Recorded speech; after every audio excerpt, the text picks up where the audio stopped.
Welcome to the Transforming Trauma podcast. Transforming Trauma is presented by the Complex Trauma Training Center. I'm your host, Emily Ruth, and I'm so glad you've joined us today. We're excited to share with you about an upcoming special CTTC event hosted by Roots Transition in Park City, Utah. We hope you will join us in beautiful Park City on July 19th and 20th, 2024 for a weekend of learning and connection with NARM senior trainer Brad Kammer. On Friday night, Brad will present a free introduction to NARM workshop, delivering an engaging theoretical and clinical overview of the NARM approach to healing complex trauma. On Saturday, Brad will present a NARM demonstration workshop, providing a special opportunity to observe live NARM demonstrations and gain insights into the application of NARM principles and skills. In addition to the NARM workshops, Roots will be offering wellness experiences both Friday and Saturday. Please visit our website, complextraumatrainingcenter.com/events to learn more and to register. We look forward to this special opportunity to be together in Park City and to get a direct experience of the transformation possible with NARM. If you are hearing this after July 19th, 2024, check the link in the show notes for more upcoming events and opportunities to connect. And now for our interview. Laura Sorte is a licensed clinical social worker and certified NARM therapist. Laura has specialized in working with families, individuals, and adolescents, and thrives in helping her clients develop a deeper connection to themselves. Laura is the executive director at Release Recovery Centers, an outpatient treatment center in Westchester County, New York, where she brings her deep understanding of the impacts of developmental trauma and addiction to the clinical programming. Release Recovery Centers is a clinically driven, client-centered, and trauma-informed outpatient treatment center treating substance abuse disorders. Release Recovery Centers is focused on treating the root cause of the symptoms and behaviors without blame, shame, or labels that fail to acknowledge the ability to change. Please enjoy this conversation with Laura Sorte. I am sitting here with Laura Sorte from Release Recovery. Welcome, Laura, to Transforming Trauma. Hi, thank you for having me. Yeah, so happy to have you. I told you before we pressed record, when I was reading through your bio, I was like, she sounds really familiar. Where have I? And then I realized that I had followed you on social media. A friend of mine had posted about you, and I was like, no wonder I resonated with her work. It makes sense to me. So Yeah. I'm really excited to have this conversation with you, learn more about you, what you're doing, and maybe a bit about how you're integrating NARM into the work you're doing, if that's cool. Yeah, I am a fan of this podcast, and I'm excited to be talking about my organization and my practice. And so, yeah, thank you. Beautiful. Well, if we could start, I always love to ask our guests, what it is that you're wanting for our listeners to walk away with our conversation with today. Yeah, for me, and I think for my organization overall, just an understanding that there are these really incredible, robust resources out there that are taking chances on these models that are more depth-based, that maybe aren't as mainstream, but they are geared to really support healing, reduce recidivism. So whether it's an individual practitioner, in my organization, or the program in and of itself, which is clinical and a residential component, that there are programs that really want to treat the whole individual and really see people heal. And again, it's just like knowing that these resources are out there. Cool. I love it. Well, with that, can you share with us a little bit about your journey, who you are, where you are, and how you got to what you're doing now? Yeah. So I'm a licensed clinical social worker. I've been in the field since about 2016. My specific story is interesting because I was actually thrown into NARM right out of grad school. I was very, very privileged and lucky to leave grad school, join an organization that was kind of like pushing their clinicians to get this training. And I'd never heard of it. And it was brand new, but it was really exciting. And I think within 5 months of being a clinician out of grad school, I was in a training.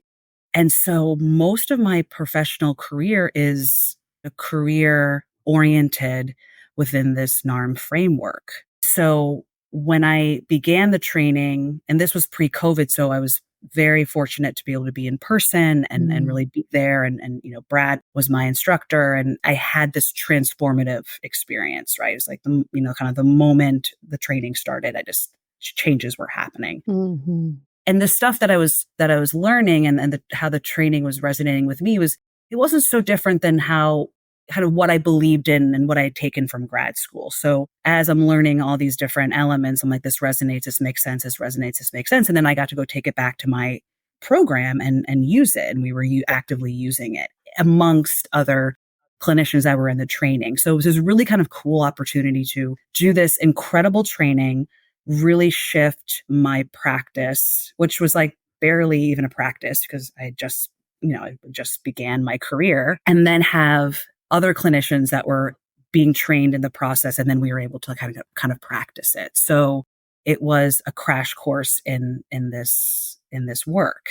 And so when I left that job and I moved north, which is where I am now. So now I'm at a program in New York State, just right outside of Manhattan.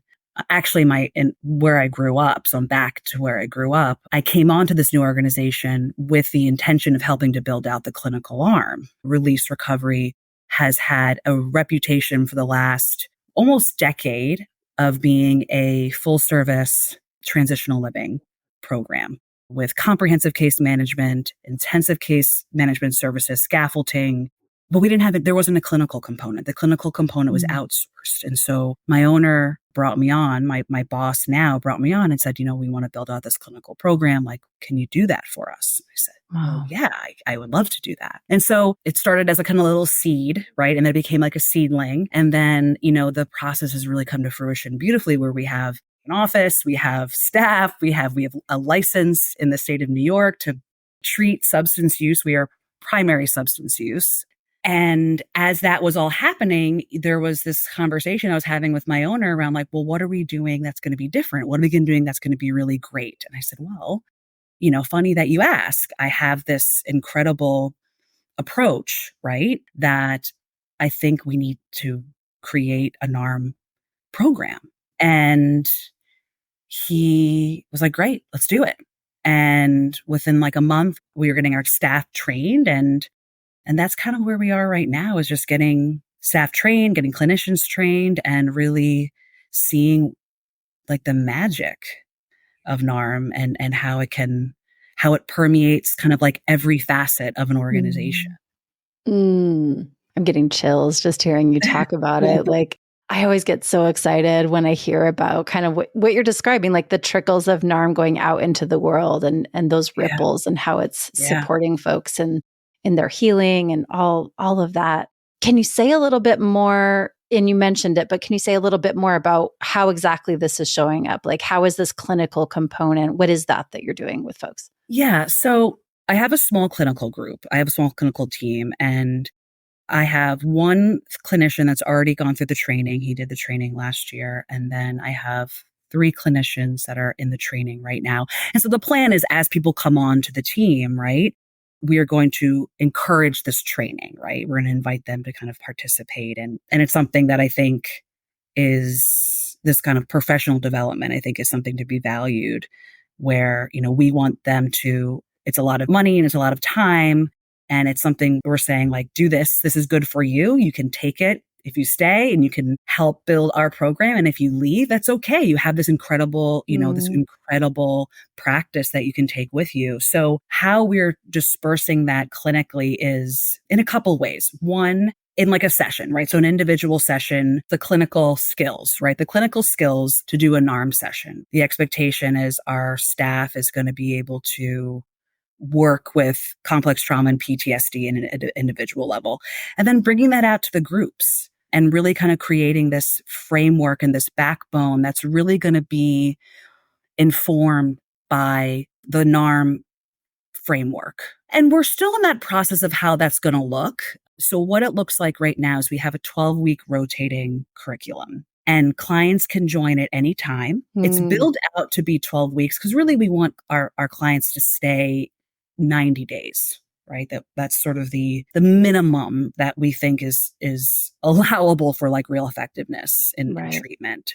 And of course, knowing that the curriculum, even though it is rotation, it repeats, that as you're healing, you're going to have a different relationship with the material, right?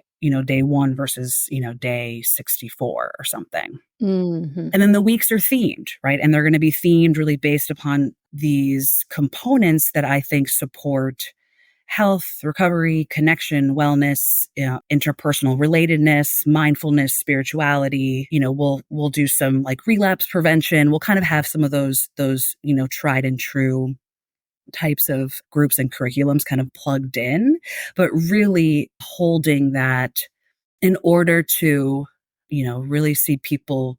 Well, I guess the way I like to kind of hold this process is, we're hoping that symptoms can actually resolve, right? And so how do we resolve symptoms? And that's really going to be a shift away from symptom reduction, right? Mm-hmm. And a movement towards like what's sort of driving the symptomology, which is why the NARM framework is so perfect, right? Because that's what it's all about, right? Mm-hmm. And of course, with that takes more time. It's not a quick fix, right? And and the reality is, what I've noticed is when I talk about NARM, and whether it's with a prospective family or a prospective client or another person, a clinician in the field, like they like the language. I'm going to say they like the product. Like it's what people are really looking for, Yeah. is this deeper work around these dynamics that are so like significant and sensitive and important. And, they really cause a lot of suffering for a lot of our clients that are really stuck in these cycles of substance use. And that kind of brings me to the next part of it is again, just the framework, right? So there's the clinical skills. It's, how to sort of hold space for a client in a session, how to hold space for clients in group, how to invite self-inquiry, how to hold that certain clients are going to have a difficult time really being embodied, and, all the things that you get from the training and understanding clients' survival styles, to just how we hold clients overall, right? That they are complex people. They are humans, right? This movement away from objectification, right? Not so agenda driven, which of course is super challenging in this field because, we do have to have like a treatment plan, and there has to have to be some kind of, outcome measurement, but sort of balancing the two where that's not dictating care, right? That's not dictating treatment. That what's dictating treatment is like treating clients with dignity and respect and honoring both sides, which is, I think, that's just an unusual way to kind of work with clients therapeutically. That and there's so much feels good when you're naming that for clients. And it's also like, there's always so much surprise when a clinician is inviting that. Yeah, because it's such a shift from probably what most of them have experienced before, feeling objectified and feeling like there's this timeline that they have to fit inside. And I'm really hearing that you are able to create this spaciousness for the folks who come to you, where they feel like I'm seen as a human, I'm not being judged. They understand that this is complex, what I'm navigating, and that there's time to kind of unwind that and be curious about it. Yeah. And I've seen some incredible, here I've seen incredible shifts. I've seen incredible shifts over the years within this practice. And I think when I think about a client making progress, right, I think what I see more often is, and this is it, like they really relate to themselves from a different place, right? There's less shame, there's less self-hatred. Are there certain things that like still kind of persist and exist within their lives?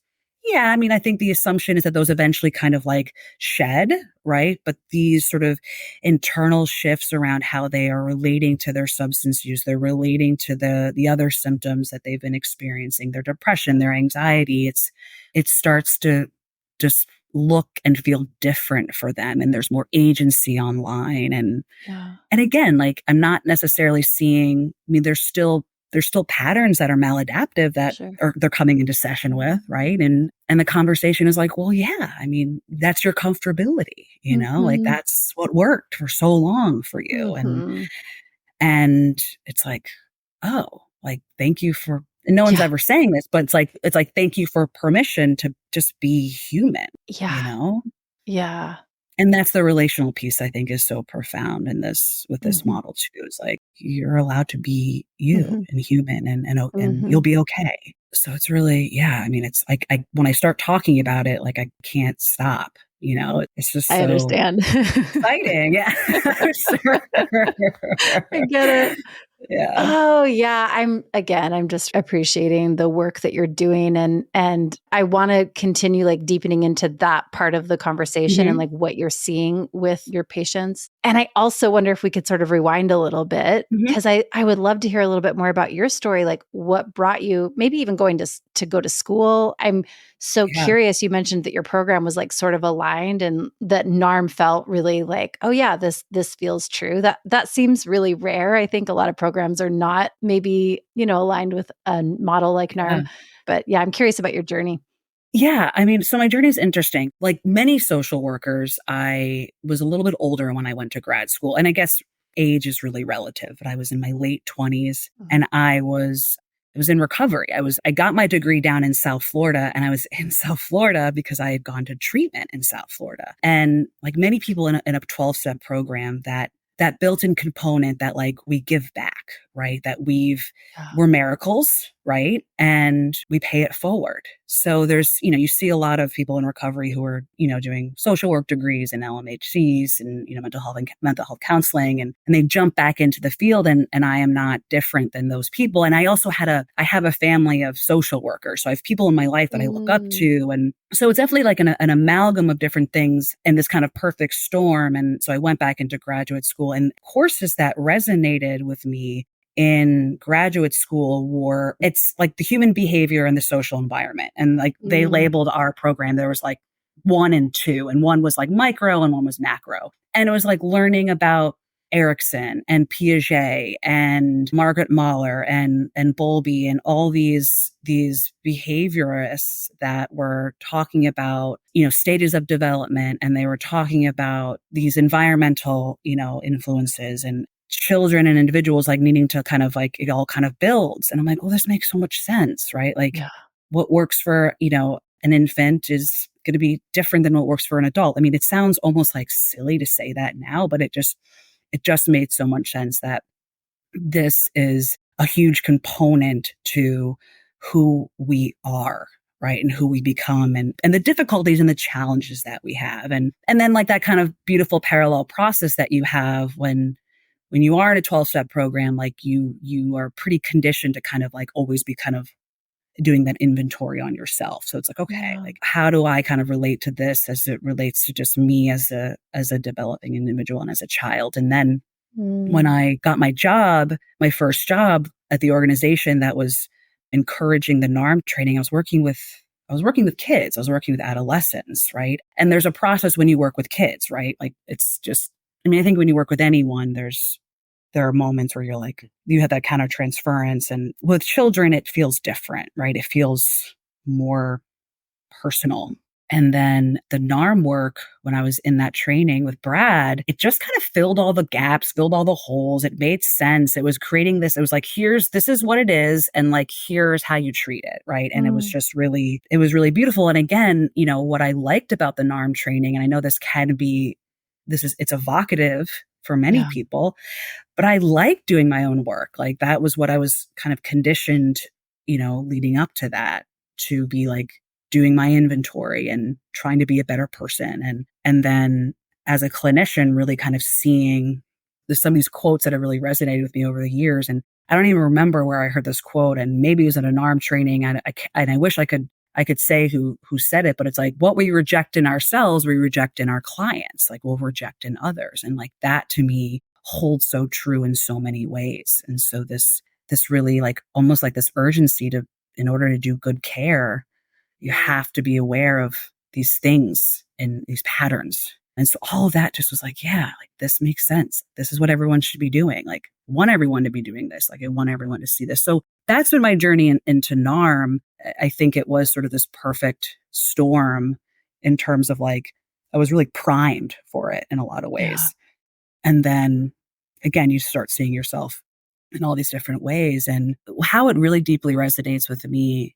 And I think this is really what makes sense in terms of, bringing into this organization, right? A 12-step organization, originally, and now, something with this really cutting edge clinical program Mhm. was when you do your fourth step, right? And the fourth and fifth step in AA or NA or whatever your 12-step program is, there's this that fourth column, right, where you're like looking at your part, right? Like that's agency, right? That's you going from like, I have no choice. I'm stuck. I can't, I have to drink. Like my life is hopeless. You're able to kind of give yourself some grace, and there's agency and sort of seeing your part. And this is obviously massively oversimplifying. I know people have different experiences in 12-step programs, but that fourth column is that agency piece. And from that point on, I was relating to my substance use from a very different lens, from a very different place. It was this massive, they call it a spiritual experience, a paradigm shift. And I really liken my experience with NARM in that way, where it's like there were these, as a clinician, I was understanding the clinical work from a very different place, right? Of like, what's my scope? What is really doable as a clinician, right? Like taking a lot of pressure off myself and really, gearing up my work towards like, how can I shift clients into more, even saying that, how can I shift clients into more agency is not even the right way to say it, but these shifts towards supporting clients in their work. And then the shifts I had in just identifying my own survival styles and my own kind of developmental trauma, it all just, again, was just this like dovetail of experiences.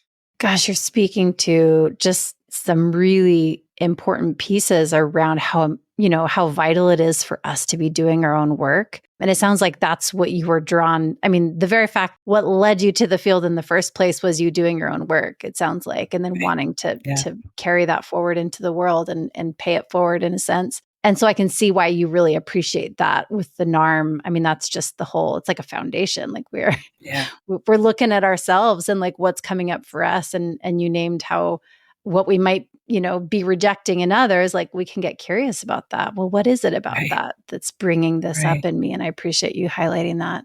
So in your organization, you have many hats that you're wearing. Can you kind of speak to the different ways that you're showing up in the organization and maybe how you're holding NARM in those different roles? Yeah. So my title is executive director, which it's a title. And what I connect more with is like clinician, NARM therapist. That's what gets me. But I'm a executive director. I take on the roles of a clinical director. I do have a really great colleague that we kind of share a lot of responsibility. So it is not all on me. So I'm doing a lot of supervision, right? I'm supervising my staff, and NARM shows up within that of like, how do I hold space for my clinicians? How do I support them in a way that's like non-objectifying? And again, moving away in the treatment industry, there's a lot of objectification. I mean, in every kind of organism, not even just in treatment, right? There's, the objectification of workers and employees and seeing people as sort of replaceable and expendable. And as a result, we kind of overwork them and really just being cognizant of that all of my employees they have lives outside of work. They have families, they have children that they want to see grow up. And so it's like holding all of that, right, as a supervisor. And I think ultimately it does create a lot of safety. I think that's sort of, if there's something that I'm not great at, like giving myself props or praise, but I think if there's one thing that I feel I do well as a manager and as a leader is I create stability and safety for people. And that's not by accident. Like that's not intentional. Like, I mean, there may be kind of like an air that's just natural, but I want my staff to feel like they can make mistakes. They can, take risks. And if they need to like stay home one day because their child is sick, like, okay, like that's important too, and you're a human and you're a mom and you're a dad. So it shows up in that way as well. And then I have my, without getting too tangential on this topic, like I do have these sort of like aspirations to really kind of shift like how these types of organizations, not saying this organization is even remotely run in this way, but just treatment organizations in general, just like I always say, like, can you do good trauma care if you're traumatizing your employees? Like, I mean, does that, how does that exist simultaneously? And I don't think it does. And so, we don't live in a perfect world. So, I recognize that as well. And then of course I'm a clinician and I do see clients. I run groups. I love running groups. And people always ask me like, how do you run like a NARM group? And it's like, I mean, there's definitely content you can use that is very specific to NARM, which we, if we're talking about like anger, there's like, all of the theoretical orientations Sure. with anger and NARM, and we talk about that, but it's also just like things being very invitational. Again, the types of exploratory and reflective questioning. It's similar to how you would see it in like the 4 pillars, like what are you noticing, and holding space and in that way. So it does Mhm. it does translate pretty well. Yeah. And then we have this other component, and I'm primarily oversee the clinical, but we have a residential component. And of course, residentially, we need our staff, to honor like this approach, right? And so the basics training is like the perfect, it fits right in, right? This is Mm. this, non-clinician level training that supports working with traumatized individuals. And at the residential level, you have like program directors and case managers, and we call them recovery associates. There's like, Mm. that's the support staff. And those are, people, it's a lot of people in the program that, want to give back, but no one's, you're not like a master's level, like recovery associate. Like it really is an entry level position. And again, the professional development to be a NARM-informed professional, to me, it's like, yes, it's a little bit more time, a little bit more energy of a training. It's not like a 2-hour kind of like Right. de-escalation CEU, Mhm. which has its utility and its importance, but this is Mhm. something that's very, thorough and embodied. And again, like you take it wherever you go, and it kind of has this like enduring quality to it. And so we started to enroll, like I said earlier, we enrolled our support staff and our case management and our residential staff in this training. And to then again, just to kind of be this well-rounded, like they're getting this kind of clinical approach, this trauma-informed approach clinically, and how are we meeting that residentially? Because, frankly, our clients are at the residences a lot, like they spend many hours with support Yes. staff, and Yes. it has to all be congruent. And I will say, I am so deeply impressed. And I shared this with my team when they came up. We did like a NARM debrief, right? We did like had Mhm. everyone come up here, and how are you experiencing NARM? What's being integrated? Like, how are things resonating with you all? And I just was so taken aback by how well the team took to it, and took to it in a way that, really the way I wanted them to take it, which Mm. is, yes, I can start holding my clients differently, but I'm also holding myself differently, right? Like Yeah. I realize that I'm a fixer. I realize that like I maybe don't want to I don't want to kill myself at my job, and these really Mhm. kind of profound shifts within them. And I was just like, yeah, this is it. Like, this is it. And so really seeing it come to, really manifest in this really beautiful way with support staff and case management, and people that are very smart and capable, but they don't have that. They're not clinicians Yeah. in training. So Yeah. taking to some of the language and the concepts, which I know it's simplified at the basics level, but these internal, even so much as someone saying like, have I been like not doing my job right? Like because a case management position is challenging, right? Like a case management Sure. position is like, you're doing a lot. It's a fine balance between like not sort of robbing someone of their agency and kind of feeling like you're being a useful case manager. Like it's Mhm. not an easy balance. And speaking to that of like, yeah, it's going to be Yeah. hard. It is going to be hard to help a client like check boxes, like Right. job, you know, Mm. housing, budget, like those are very black and white, and you have to do your job. And, what's your relationship to kind of taking a step back? Like, how are you talking about this with parents and families? And if there's a client that's struggling to really meet those milestones, like, is it because they're oppositional and they're bad and they're wrong, or is there something more clinically significant happening? And then you can kind of speak to that. Or again, like the permeating effects and like the long-term, I think, impact that this type of work has on one's practice at the clinical level, at the residential level, the entry level is so, it's really significant and profound. And it's like happening in real time, like right Yeah. here. Yeah, that's so cool. So just so I Yeah. understand, so a lot of the support staff is going through the NARM level 1 training, And then Yeah. you're also able to send your clinicians through like the level 2 training, or they're deepening in Yep. that. Wow, that's so great. Yeah. And I can Yeah. just imagine how just the culture that you're creating again in the organization, and like how that's seeping into like how everyone in your organization is relating not only to the patients, the clients, but also to themselves, and just Yeah.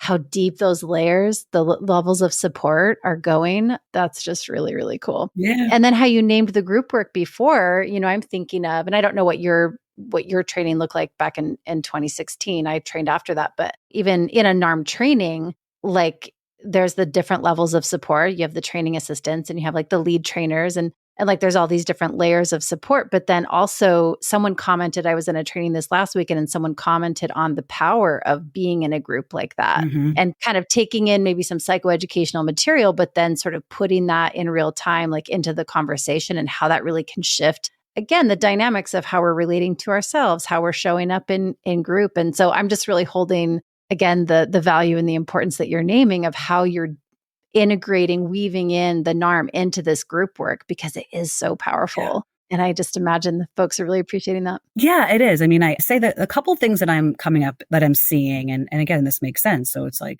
I've been doing NARM for a little while, and I certainly was not. I am a tried and true like social worker with tons of attunement, tons of autonomy. So I like have lots of pressure. I want to be perfect. And I remember early on, being like, I have to get this. I have to, I have to know how to do a NARM session, like in the Mhm. training that I'm in right now. And I'm hearing that from because they finished the second module this past weekend, and they're like, it's a lot. It's like they're like you can see how much pressure they're putting on themselves. And it's like, that's just where they're at. Like, it's like, there's really no Yeah. shifting that. But what is cool is that there's some like jokes about that, like some self-deprecating jokes. So like, I'm putting pressure on myself, and I'm like, so like, you have to be perfect. Like so you guys have to know how to do Yeah. NARM, without actually having finished the training. Right. And I think that was definitely Mhm. something that was said to me. And so it's this kind of interesting kind of full circle. And then even in group, like I didn't feel I was uncomfortable early on running groups. And anyone running groups for the first time, it's daunting and intimidating. And over the years, it's just started to click, so it's retrospectively, when I think about this process, where I am today, it's like I am today being able to, sort of integrate and execute these processes. But it took a lot of time. It took a lot of like triaging other ways of being. It took a lot of, shifting, there was a long time where like it took some time for this stuff to really kind of sink and to stop putting so much pressure on myself, to show up in a more confident space. And what I was noticing in my clinicians on this beginning of this week was how much that pressure and how much that need to be perfect just gets in the way, right? And so if that's still there, if that's still present for you, it's going to be really hard to be present in group, present in Yeah. session. And I think that just comes with time and experience and comfortability. And so now it just feels like, okay, well, like this is what group's going to Yeah. be. And frankly, sometimes things like don't land, like Yeah. I'll bring something into group and it just isn't landing, for one reason or another. Or, I was actually talking about this with Brad recently. It was like, we're also asking, when you do a model like NARM, right? Any kind of depth-based model where you're working on these deeper, very entrenched, very protected ways of being, that can be really threatening for people, right? And people want to do the deep work. They want to get better, and, and they don't, right? There's the other side of it. And sometimes it is easier just to do like skills and kind of like behavioral therapies, which again, like have their place and have tons of utility. And when we start to take it to these deeper places, there's some resistance, or I don't like that word, right? But there's some pushback. I don't know what word to use. Sure. Pushback, right? Resistance, Yeah. right? But They're feeling but into the inner conflict there of like, this is yeah, tough to show up in yeah, this way for sure. yeah. Yeah. And then as a clinician, you have your own reactions to that, like, oh, Mhm. am I not doing a good enough job? Like, is this stuff not right? So there's always there's always that, that's always existing within me and with the work that I know we're going to be doing here. And so, but at the same time, like I like to hold that. And I remember that, oftentimes when the strategies start to kind of amp up and get louder and louder and louder, it's like, okay, we might be getting somewhere important, Right. and not to be afraid, you know? That's I was just having a conversation with a colleague the other day about that. Like, we were just talking about, we were kind of consulting with each other, and she was just mentioning, I've got this client that like, we were doing such good work, and then like something happened, and now like everything's getting tossed out the window, and she's like second guessing everything. And I'm like, well, did it seem like she was getting closer to what it was that she said that she wanted for herself? She's like, oh my gosh. That's Yeah. like, I know when I'm in the pickle jar, I can't, it's hard to see sometimes when you're in the middle of it, but yeah, just that's kind of and even for me as a clinician, like I'm just thinking about my own strategies that come up and how, Mhm. Oh my looking at gosh, yeah. those, getting curious. And you mentioned the kind of pressuring ourselves and then, shaming ourselves for pressuring ourselves and then shaming ourselves for shaming Yeah, ourselves, like all of those kind of layers. And then just kind of, okay, what would it be like to just be I know, curious and like I hold know. that's coming up and be with it. And it seems so simple, but it's not always easy to be with.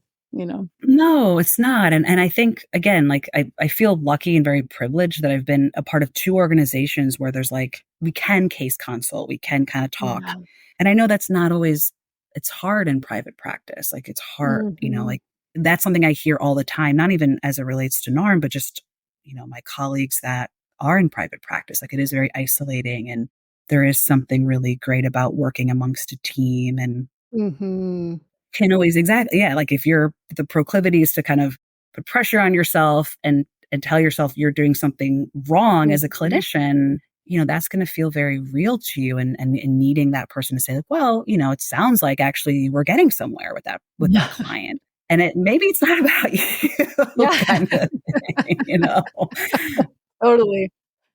Oh, And yeah. again, so I think sharpened that's Mhm. just helped and sharpened my practice over the years of just like that constant feedback and inundation and practice and just like not existing alone, in this work. Yeah, that's one of the things just as I was kind of, again, looking at your website and what your organization is about, I'm just appreciating like how cool that is that not only are, the trickles, the NARM trickles are going out into the world and you're affecting people's lives, who are coming to your organization, but also like your clinicians, all of your support staff Yeah. that you're naming, they're not on an island by themselves, that like this dialogue, these conversations can happen in a way that's like non-shaming. And how Right. rare that I is in know. organizations like what you're doing. Like, I've just heard so many stories I know. of folks, just what you named earlier, of they're supporting people who are traumatized, but then they're getting traumatized being a clinician in that kind of setting, and how, like, that's really sad, and that you're building something really different in a culture that's really got all those layers of support that we talked about. I love that. Thank you. I wondered if you could share with us, do you have any stories of either clients or even your own, experiences kind of as I don't want to assume that you have complex trauma, but a lot of us that come to this field have our own experience, our own, Mhm. history. But I'm wondering if you can share with us anything where you felt like NARM was impacting that life in some kind of way. Yeah, I am always prone to like talk about myself. And again, like I've had some really, and maybe I just feel more comfortable than like talking about a client. I've Sure. definitely seen, again, like, especially when I was working with adolescents, there's something really profound about working with adolescents. And I think, it takes working with, maybe a group of adolescents, maybe if they work at the right place. I don't know exactly what the magic is, but there's something about working with young people that is so it's kind of a paradox because in one way is like it's really hard to really see significant shifts, right? Because if we're talking about helping clients undo these patterns that have kept them safe within the context, these sort of environmental contexts, like how safe is it to really shift out of those patterns if like they're going back home or they're going back into an environment that, cultivated some of these adaptations. And yet there's something so, I guess it's because when you're young, your brain is still so plastic and there's so much space for change, right? Seeing clients, seeing these young people really just having a different relationship to themselves. Because again, with adolescents are very much like you are in your child consciousness when you're an adolescent, right? Like you're not really like we're not necessarily shifting clients out of Yeah, literally. consciousness. Your Yeah. child. Yeah. And so much about being an adolescent is like you're bad, right? Or you're good. Like you're bad or good, right? Like your Mm-hmm. behaviors, like who you are in and of itself, like is so like conflated with like your behaviors, right? And I guess what was really profound for me, and I'm thinking about this one boy in particular, and he was adopted. He had all sorts of things that made like just being very challenging for him. And one of the things I really recognize as a young person is everything in your life is so connected, right? And that's true for adults as well, but as with kids it just feels like more salient, right? So like if you're having behavioral issues at school, right? You're labeled as bad, right? And that is so limiting and debilitating for kids, right? It's like that Yeah. pride-based identification, right? If I'm the bad kid, I'm just going to be bad, right? I'm going to be the baddest, right? And Mm-hmm. so they just kind of create like they partake in that self-perpetuating like belief cycle, right? So then teachers are treating them like they're bad, and then they're getting in trouble at home, and they're fighting with their parents at home, and surprise surprise, like there's no faculties left, like there's fights at home, and they don't feel welcome at school. And it's like, I think someone once said to me, like, imagine like you were bad at your job, like how awful it would be to go to your job every single day and know how bad you were, right? It's like as a kid, Mm-hmm. you're not good at school. Yeah. Like that's your job, is to go to school, right? And what choices do you have, right? So you're gonna, Mm-hmm. like you don't have many choices. You don't have a ton of agency, right? And so, but what you do is like tell yourself, okay, well, I am bad, I am wrong, and that continues to kind of feed itself. Your grades start to slip.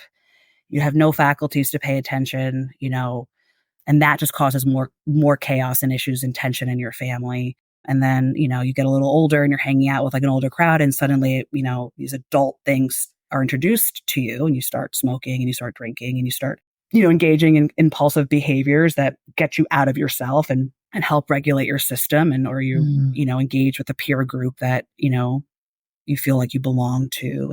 And it just was very clear to me that this, it's just everything is so connected, right? Like, it's not about like, if we're focused on school, right? We can't just be focused on school. We have to be focused on school and the family dynamic and, what's going on within the brain, and like how the substance use is playing a part. Like the substance use tends to be the solution in all of that, right? And so working with adolescents from the NARM perspective, it allowed me to really see kids in this like very holistic way. And I think there's lots of people that can hold people in this way. And it's not as common in like the educational system, right? It just doesn't Right. kind of exist in the educational Mm-hmm. system. So I was working with this client, and I have no idea what he's doing now. He's probably, I'm sure he struggled after treatment. Like there's no doubt he struggled after treatment. I don't think there was ever a conversation with his parents where I was like, he's not going to struggle. I think like he is going to struggle. Mm-hmm. What's your relationship to him struggling? Oh, I love that question. Oh my gosh. You know? What a great question for parents. And that's part of it. I mean, that's a huge part of it. And this is a 14-year-old kid. Like, guess what? Like, he's going to be 14. He's going to push boundaries. He's going to Yeah. take risks. Like that's developmentally appropriate. What is your relationship to that? And how do you want to meet that? Oh my gosh. You're just like helping me connect some dots. I'm like thinking of a client who I had started working with as a teenager, and now she's into adulthood. And I'm like thinking back, that's totally what her parents got right, is their relationship to her struggle. Yeah. They like gave her a lot of Yeah. space to like be with that.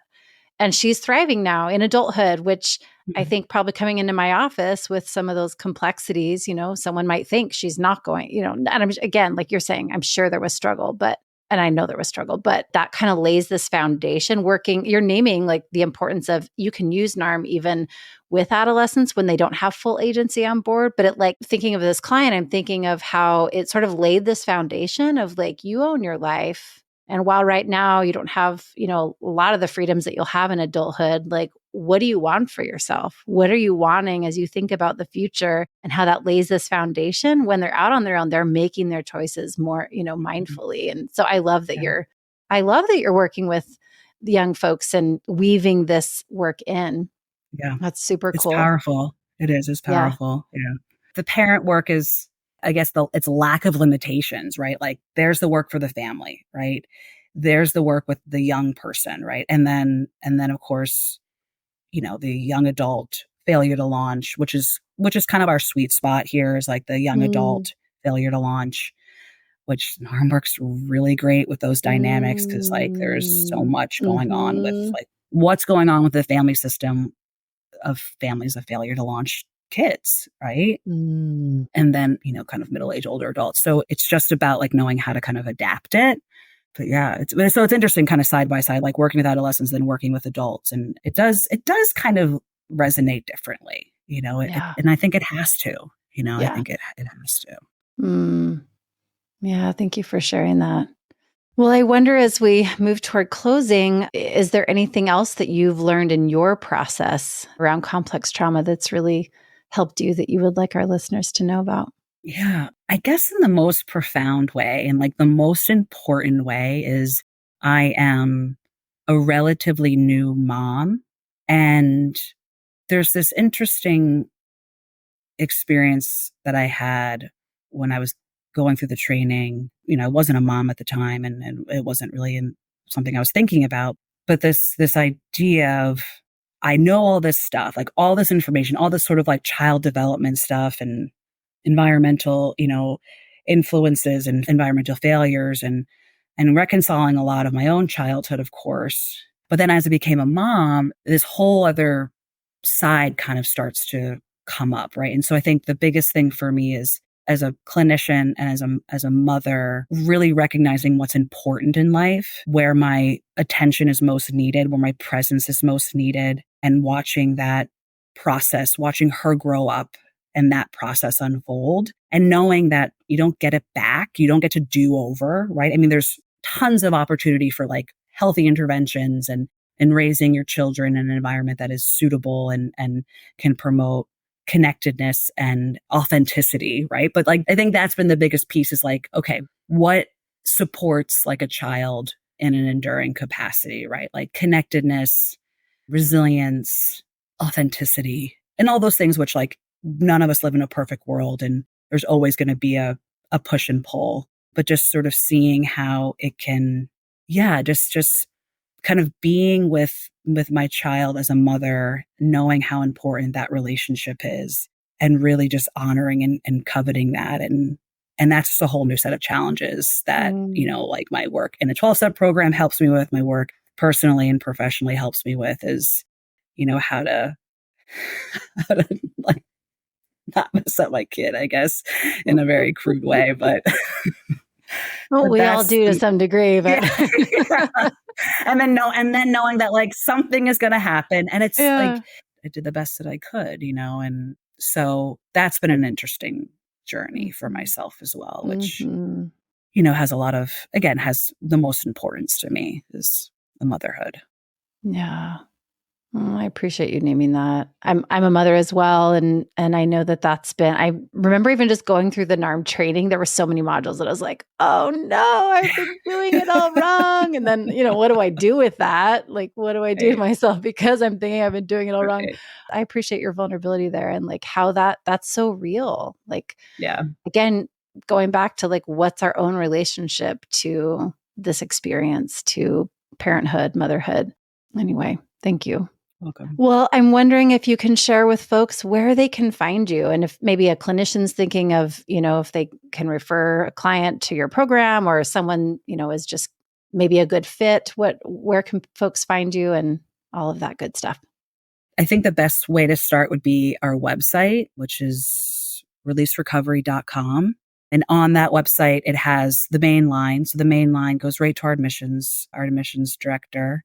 It's a real person. You're not going to get directed to a call center. It'll be a live person that I will say may have boundaries. So they may, not pick up at, 11 o'clock at night, but Sure. they're there to take your call. And then from there, if someone wants to contact me directly, our admissions director can pass that on. So whether you're a parent, you're a clinician, you're just someone who's interested in trauma and listening to this podcast, everything is right there on the releaserecovery.com website. So yeah. Awesome. Great URL, by the way. And also, I was thinking of your name. I'm like, can you say really quick, like release recovery? Can you, like, what is that? Where's the release about? I'll give you like a very short explanation because it's not my story, but my owner, Zach Clark, he's a Pearl Jam fan, like a huge Pearl Jam fan. So Release is the name of a Pearl Jam song. Mm, mm, And in his journey of developing this program, and I'm sure it has more meaning than what I'm able to explain, but it was significant to him. And so he named his company Release Recovery. I love it. I knew there had to be a story. I just had to ask. Yeah. Awesome. Laura, thank you so much for your time, being so generous and sharing your personal story as well as your, professional expertise. We're so happy to have you. Glad that the NARM work is like trickling out into your spaces. And yeah, thanks for coming on. Thanks so much. It was really great. Yeah. Thanks so much for joining us for today's episode. To find more information about our guest, check the show notes or visit us at complextraumatrainingcenter.com/transforming trauma. You can also connect with us in other ways. We're on Instagram, Facebook, and YouTube. We hope you're as excited as we are about the upcoming NARM event in Park City, Utah. Mark your calendars for July 19th and 20th, 2024, and join us for a weekend of learning and connection with NARM Senior Trainer Brad Kammer. We invite you to encounter NARM directly and deepen your experience of this revolutionary approach to healing. Reach out to us at admin@complextraumatrainingcenter.com with any questions, or visit complextraumatrainingcenter.com/events to register. We look forward to seeing you in July in Park City. If you are hearing this after July 19th, 2024, check the link in the show notes for more upcoming events and opportunities to connect.